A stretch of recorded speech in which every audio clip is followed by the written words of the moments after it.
உலகெங்கும் நிறைந்திருக்கும் தமிழ் நேயர்கள் அனைவருக்கும் எமது மனமார்ந்த வணக்கம். நான் உங்கள் ஜோதிடர் அந்தியூர் சுதாகர், பாரம்பரிய முறை ஜோதிட ஆராய்ச்சியாளர். இன்று நாம் காணக்கூடிய தலைப்பு மிதுன ராசி அன்பர்களுக்கு சுக்கிரன் குரு அசுரகுருவும் தேவகுருவும் இணையக்கூடிய காலம். பார்த்திங்கன்னா மே மாதம் 14ஆம் தேதியிலிருந்து ஜூன் 2ஆம் தேதி வரைக்கும் 2ஆம் தேதி பெயர்ச்சி ஆகக்கூடிய குரு பெயர்ச்சி உங்களுக்கு கடகத்துக்கு வந்துடுவாங்க, உச்ச குருவாக மாறிடுவார். அப்போது மிதுன ராசி என்பர்களுக்கு உச்ச குரு, அந்த குரு பெயர்ச்சிக்காக தான் நீங்கள் வெயிட் பண்ணிகிட்டு இருக்கிறீங்க. இது உங்கள் வாழ்க்கையில் கிடைக்கிற ஒரு அற்புதமான ஒரு காலகட்டம். ஆனால் அந்த குரு பெயர்ச்சி ஜூன் 2ஆம் தேதி வருது. பட் அதற்கு நடுவில் இந்த 18 நாள் உங்கள் வாழ்க்கையில் மிக எச்சரிக்கைக்குரிய ஒரு நாளாக தான் இருக்கும். ஏன்னா இந்த ஜென்மகுரு வந்ததிலிருந்தே நீங்கள் நிறைய கஷ்டங்களை சந்திச்சாச்சு. இந்த விரயகுருத்திலிருந்து தேவையில்லா விரயங்களும் தேவையில்லா மருத்துவ பாதிப்புகளும் ப்ளஸ் போட்ட இன்வெஸ்ட்மெண்ட் எடுக்க முடியாமல் கடன் சுமைகளை சுமக்கக்கூடிய அளவுக்கு மிதுன ராசி என்பவர்கள் பல பேர் பாதிக்கப்பட்டிருக்கிறீங்க. அந்த பாதிப்புகள் எல்லாத்தையும் சந்தித்து இன்றைக்கி வைராகியத்தோடு இருக்கிறீங்க. பெரிய லெவலில் நம்ம சாதிக்கணும், ஒரு நல்ல ரிசல்ட்டை சந்திக்கணுன்ற ஒரு எண்ணம் உங்களுக்குள்ளே இருக்குது. பட் உங்களுடைய ராசிக்கு 2ஆம் அதிபதி சந்திரன்றதுனால உங்களை பொறுத்தவரையிலையும் குடும்பத்திற்காக எந்த லெவலுக்கு ரிஸ்க் எடுக்கக்கூடிய மனசு உங்களுக்கு இயற்கையாகவே உண்டு. அதுலேயும் கொடுத்த வாக்கை காப்பாற்றுன்றதில் ரொம்ப ஸ்ட்ராங்காக இருப்பீங்க. அப்பேற்பட்ட உங்களுக்கு அது என்னவோ கடந்த காலகட்டங்கள் உங்களுக்கு நிறைய கொடுத்த வாக்கை காப்பாற்ற முடியாத ஒரு சூழ்நிலை, உங்களுக்கு எதில் நின்று பேச தகுதி இல்லாதவங்க உங்களை விமர்சனம் பண்ணக்கூடிய நிலைமை, சொந்தம் பந்தம் உற்றார் உறவினர் இந்த விதத்தில் நிறைய மன உளைச்சலை சந்திச்சிட்டீங்க. ஏன்னா அவங்களுக்கெல்லாம் நீங்கள் பார்த்து சில விஷயங்கள் கஷ்டத்தில் இருக்கும்போது கூட செஞ்சீங்க. ஆனால் நீங்கள் கஷ்டப்படும் போது உங்களை அம்போன்னு அப்படியே கைவிட்டுட்டு போகக்கூடிய நிலைமையை பார்க்கும்போது நமக்கு உதவி செய்யலையேன்ற வருத்தத்தை விட இத்தனை நாளாக இவங்களையே நம்ம நம்பிட்டு இருந்தோம், இவங்களுக்காகவா நம்ம எல்லாத்தையும் நம்ம பண்ணிகிட்டு இருந்தோம் நினச்சி வேதனைப்பட்டது தான் உங்களுக்கு அதிகம். அப்பேற்பட்ட மிதுன ராசி அன்பர்கள் பெரிய லெவலில் உச்சக்கட்ட வளர்ச்சியை நோக்கி நீங்கள் அடியெடுத்து வைக்கிறதுக்கு முன்னாடி வரக்கூடிய இந்த 18 நாட்கள் ரொம்ப எச்சரிக்கைக்குரிய நாட்கள். அப்படின்றதுக்காக தான் இந்த காணொலி நான் உங்களுக்கு போட்டிருக்கேன். அந்த விஷயத்தில் நீங்கள் எதில் கவனமாக இருக்கணும், எந்தெந்த விஷயத்தை நீங்கள் பயன்படுத்தணுன்றதை நான் சொல்கிறேன். ஏன்னா இதை இவ்வளோ ஸ்ட்ராங்காக சொல்கிறேன்னா, மிதுன ராசியை பொறுத்தவரையிலும் ஒருத்தர் மேலே அபிப்பிராயத்தை வச்சுட்டிங்கன்னா அவங்களுக்காக நம்பி எதையும் இறங்கி செய்வீங்க, முழுமையாக நம்புவீங்க, நம்பிக்கையோடு இருப்பீங்க. அப்பேற்பட்டவங்க நீங்கள். அப்பேற்பட்ட யதார்த்தமான குணம் கடந்த ஒரு சில விஷயங்கள் உங்கள் வாழ்க்கையில் நீங்கள் நம்பினவங்க உங்களை விட்டு நீங்கள் விரும்பியவங்களும் உங்களை விட்டு விலகி போயிட்டாங்கன்னு சொல்லலாம். நீங்கள் யார் மேலே அபிப்பிராயம் வச்சு இத்தனை வருஷம் வாழ்ந்தீங்கன்னா அவங்கள ஒரே நிமிஷத்தில் உங்களை அவமானப்படுத்திட்டு போயிட்டாங்கன்னே சொல்லலாம். அப்படி நிறைய மிதுன ராசி அன்பர்கள் பாதிக்கப்பட்டிருக்கிறீங்க. அப்பேற்பட்ட மிதுன ராசி அன்பர்கள் இப்போது இந்த குரு ப்ளஸ் சுக்கிரன் இணையிற இடமே உங்களுடைய ராசி தான். உங்கள் ராசியில் இணைச்சி டைரெக்டாக 7ஆம் வீட்டை பார்க்குறாங்க. அப்போது இங்கே 7ன்றது என்ன அப்படின்னு பார்த்தோன்னா, உங்களுடைய நட்பு, உங்களுடைய லைஃப் பார்ட்னர், உங்களுடைய பிஸ்னஸ் பார்ட்னர், உங்களுடைய பிஸ்னஸோ உங்களுடைய தொழில் வேலையோ அதை சார்ந்த கிளைண்ட், அப்புறம் உங்களுக்கு மேலே வேலை செய்கிறவங்க, உங்களுக்கு கீழே வேலை செய்கிறவங்க. இந்த விஷயத்தில் ரொம்ப கவனமாக இருங்க. ஏன்னா சொல்கிறேன்னா, நீங்கள் ஒரு இடத்துல வேலை செஞ்சுட்டு இருக்கிறீங்கன்னா நீங்கள் யதார்த்தமாக பேசுவீங்க. அவங்க உங்கள்கிட்ட மற்றவங்க பற்றி பல குறைகள் சொல்லுவாங்க. பட் அவங்க சொன்ன குறைகள் பல சொல்லுவாங்க. ஒரு 10 விஷயங்கள் கூட உங்கள்கிட்ட குறையாக சொல்லுவாங்க, உங்களை பற்றி நெகட்டிவாக பேசியிருப்பாங்க. பட் நீங்கள் 1-2 தான் நெகட்டிவ் அதுக்கு பதில் கொடுக்கலான்னு பேசும்போது அந்த வாய் வார்த்தையை உங்களுக்கே திருப்பி விடக்கூடிய அளவுக்கு பாதிப்புகள் நடக்கும். அதை கொண்டு போய் உங்கள் மேலே அபாண்டமாக சுமத்தி அதனால் பாதிக்கப்படக்கூடிய நிலைமை உருவாக்கிடும். அதனால் அந்த விஷயத்தில் ரொம்ப கேர்ஃபுல்லாக நீங்கள் இந்த 18 நாள் மட்டும் இருங்க. அதுக்கப்புறம் ஒன்றும் பயப்பட வேண்டிய அவசியமே உங்களுக்கு இல்லை. வேறு லெவலில் ரிசல்ட்டை நீங்கள் சந்திக்கக்கூடிய நிலையில் இருக்கிறீங்க. அடுத்தது பார்த்திங்கன்னா, லைஃப் பார்ட்னர் ரீதியில் ரொம்ப கேர்ஃபுல்லாக இருக்கணும். நீங்கள் யதார்த்தமாக கோவப்பட்டு ஒரு வார்த்தையை விட்டாலும் அந்த ஒரு வார்த்தை பெரிய லெவலுக்கு பிரச்சனைகளாக மாறிடும். அது உங்கள் வாழ்க்கையை பெரிய லெவலில் பாதிப்பு உண்டாக்கிடும். அதனால் சொல்கிறேன், ரொம்ப கேர்ஃபுல்லாக கணவன் மனைவிக்கிட்டையும் மனைவி கணவன்கிட்டையும் ரொம்ப எச்சரிக்கையோட ஒரு நல்ல பரஸ்பர அன்போடு இருங்களே தவிர ஆத்திரப்பட்டோ கோபப்பட்டோ தேர்ட் பர்சனுக்காக, அதாவது உங்களுடைய கூட பிறந்தவங்களுக்காக இல்லை உங்களுடைய நட்புக்காக இல்லை உங்களுடைய உறவினர்களுக்காக நீங்கள் ஏதாவது ஒன்று எடுத்து பேசி கடைசியில் உங்களுக்குள்ள பிரச்சனையை உருவாக்கிக்காதீங்க. அது ரொம்ப கவனமாக இருங்க. அதே போல் பிள்ளைகள் செயற்கை சிநேகித விஷயங்களில் ரொம்ப கவனமாக அவங்கள பார்த்துக்குங்க. அதாவது மற்றவங்க தப்பு செய்வாங்க, ஆனால் செஞ்ச தப்பை இவங்க மேலே எடுத்து போடக்கூடிய அளவுக்கு சில பாதிப்புகளுக்கு ஆளாக்கக்கூடிய அளவுக்கு சில பிரச்சனைகள் உண்டாகிடும். அதுலேயும் கொஞ்சம் கவனமாக இருங்க. அடுத்தது நீங்கள் செய்ய வேண்டியது என்னென்னா, ரொம்ப அவசியமானது இது. அதாவது நீங்கள் ட்ராவல் பண்ணும்போது எங்கேயாவது போகணும் வரணும்னு நினச்சிங்கன்னா, இந்த குரு பெயர்ச்சி ஆகிற வரைக்கும் இந்த அசுரகுரு தேவகுரு இணைஞ்ச இந்த காலகட்டங்கள் மட்டும் ரொம்ப பொறுமையாக நிதானமாக வண்டி வாகனங்களில் போயிட்டு வாங்க. அது ரொம்ப நல்லது.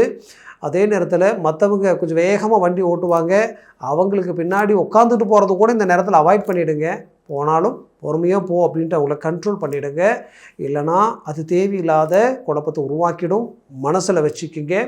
அதே நேரத்தில் நீங்கள் செய்யக்கூடாத சில விஷயங்கள் என்னென்னு பார்த்தீங்கன்னா, மற்றவங்கள நம்பி ஜாமீன் கையெழுத்து போட்டு நானாச்சு பார்த்துக்கலாம் அப்படின்னு நம்பிக்கையை சொல்கிறது ரொம்ப நீங்கள் யோசித்து கொடுக்கணும். அப்படி கொடுக்குறீங்கன்னா ஓகே, சரி இந்த இடத்துல நம்ம வேறு வழி இல்லை அப்படின்னா மட்டும் அதுக்கும் தகுந்தவாறு நீங்கள் பார்த்து சேஃபாக நீங்கள் அதை செயல்படுத்துறது நல்லது.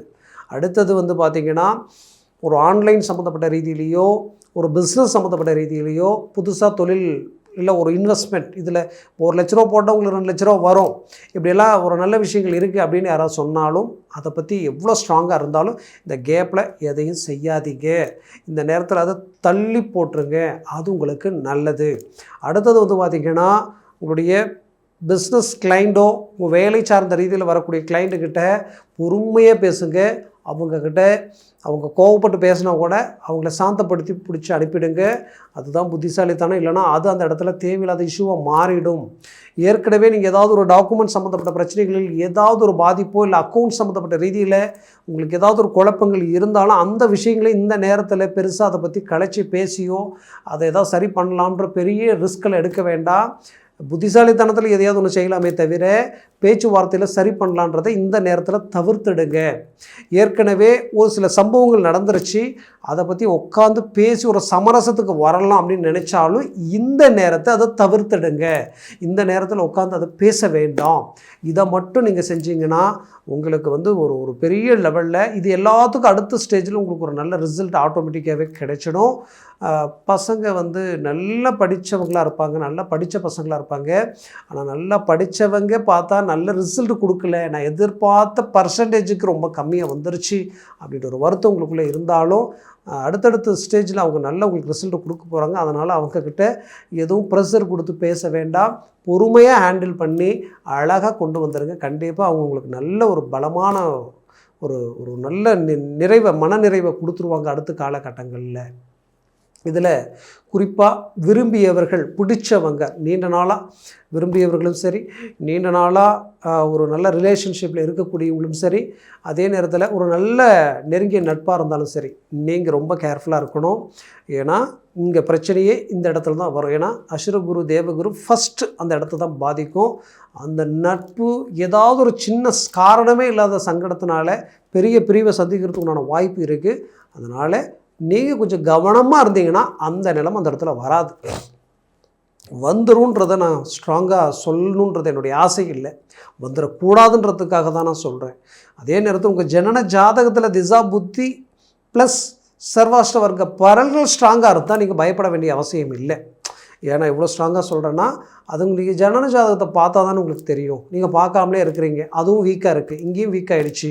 அப்போ அந்த பிரச்சனையை சந்திக்கும் போது அது ரொம்ப மன அழுத்தத்தை கொடுத்துரும். ஏன்னா அடுத்தது உங்களுக்கு நல்ல ஒரு அருமையான குரு பயிற்சி காத்துக்கிட்டு இருக்குது. இந்த நேரத்தில் இதில் பாதிக்கப்படாமல் இருந்தீங்கன்னா அதை நீங்கள் பெரிய லெவலில் உங்களுக்கு சாதகமாக்கி ஒரு சக்ஸஸ்ஃபுல்லாக சந்திக்கிறதுக்குண்டான வாய்ப்புகள் இந்த இடத்துல இருக்குது. அதனால் எங்கேயுமே நீங்கள் ட்ராப் ஆகிடக்கூடாதுன்றதுக்காக நான் இதை சொல்கிறேன். அதே நேரத்தில் இது எல்லாத்தையும் தாண்டி இந்த 2 கிரகம் சேர்ந்து நிற்கிறது எந்த இடம்னு பார்த்தீங்கன்னா உங்களுடைய லக்னம், உங்களுடைய ராசி. அப்போ அந்த ராசியிலேயே சிலருக்கு மிதுன லக்னமும் இருக்கும், ஒரே ராசி ஒரே லக்னமாகவும் இருப்பீங்க. இருந்தாலும் அந்த இடத்துல இருக்கும் பொழுது நீங்கள் என்ன செய்யணும்னா ஆரோக்கிய விஷயத்தில் ரொம்ப கவனமாக இருக்கணும். போய் நல்லா செக் பண்ணிக்கணும். ஒரு டாக்டர் ஒன்ஸ் ஃபுல் செக்கப் கூட பண்ணிக்கோங்க. இந்த நேரத்தில் உணவு முறையை ரொம்ப கேர்ஃபுல்லாக பார்த்துக்குங்க. கண்டிப்பாக சொல்கிறேன், இந்த 18 நாள் தூக்கமின்மை அதிகமாக இருக்க வாய்ப்புகள் இருக்குது. தூக்கம் வரலை, என்னன்னே தெரியல, மனசு குழப்பமாக இருக்குது, பதட்டமாக இருக்குது, ஒரு மனநிறைவு இல்லை, உங்களுக்கு வேண்டியவங்க உங்களை காயப்படுத்துவாங்க, உங்களை சுற்றி இருக்கக்கூடிய உறவினர்களோ பழகின நட்பு ரீதியிலையோ யாராவது ஒருத்தர் உங்களை ஏதாவது ஒருத்தரை டைவர்ட் பண்ணி உங்களை மன அழுத்தத்திற்கு கொண்டு போகக்கூடிய வாய்ப்புகள் இருக்குது. குறிப்பாக உங்கள் விரல் உங்கள் கண்ணை குத்தினா இப்படி இருக்கும், அந்த நிலைமை இந்த இடத்துல உருவாக வாய்ப்பு இருக்குது. கம்பல்சரி இது எதுக்குமே இடம் கொடுக்க வேண்டாம். இது எல்லாம் ஜஸ்ட் நமக்கு ஒரு காணல் மாதிரி தான், இது மாறிடும் அப்படின்ற ஒரு எண்ணத்தோடு நீங்கள் செயல்படுங்க. கண்டிப்பாக நீங்கள் எதுலேயுமே மன உளைச்சலுக்கு ஆளாகியோ தூக்கம் கெடக்கூடிய நிலைமை வந்துருச்சுன்னா கண்டிப்பாக ஆரோக்கியத்தை பாதிச்சிடும். அதனால் தூக்கம் கெடாதீங்க, கொஞ்சம் ஆரோக்கியத்தையும் நல்லா பார்த்துக்குங்க. செய்கிற வேலை ஹார்ட் ஒர்க் பண்ணுங்கள். உங்களுக்கு மேலே வேலை செய்கிறவங்க, உங்களுக்கு கீழே வேலை செய்கிறவங்க எல்லாருக்கிட்டையும் கொஞ்சம் எச்சரிக்கையோடு வந்தால் போதும். உங்களுக்கு எந்த பாதிப்பும் இந்த இடத்துல இருக்காது. அதே நேரத்தில் கொடுத்த பணம் கை சேரக்கூடிய வாய்ப்பு இருக்குது. ஏதாவது திடீர் அதிர்ஷ்டம் உங்களுக்கு கிடைக்கிறதுக்குண்டான வாய்ப்பு இருக்குது. பெரிய லெவலில் இன்வெஸ்ட்மெண்ட் இல்லாமல் சொல்கிறேன். அது சடனாக ஒரு லாட்டரி இந்த மாதிரியான சில விஷயங்கள் உங்களுக்கு சடனாக உங்களுக்கு கை கொடுக்கும். அதனால் திடீர் அதிர்ஷ்டம், திடீர் யோகம் இருக்குது. ஏற்கனவே போட்ட இன்வெஸ்ட்மெண்ட் இந்த நேரத்தில் சடனாக உங்களுக்கு விலை ஏறி அது உங்களுக்கு பெரிய லெவலில் ஒரு லாபத்தை கொடுக்கறதுக்கு உண்டான வாய்ப்பு இருக்குது. அதனால் இந்த மாதிரியான ஒரு நல்ல விஷயங்கள் உங்களுக்கு 100% கை கொடுக்கும். நான் சொன்ன பலன்கள் கோச்சார ரீதியில் உங்கள் ஜனன ஜாதகம் ரொம்ப முக்கியம். தேவைன்னா இந்த வாட்ஸ்அப் நம்பருக்கு அனுப்பி தெளிவாக விவரமாக முன்பதிவு செய்து பார்த்து தெரிஞ்சுக்குங்க. அதை சார்ந்த அந்த முடிவு எடுங்க. அது இன்னுமே உங்களுக்கு சக்ஸஸ்ஃபுல் கொடுக்கும். மேலும் உங்களது வாழ்க்கை வளமாக அமைந்திட எமது மனமார்ந்த வாழ்த்துக்கள். நன்றி, வணக்கம். மீண்டும் சந்திக்கலாம்.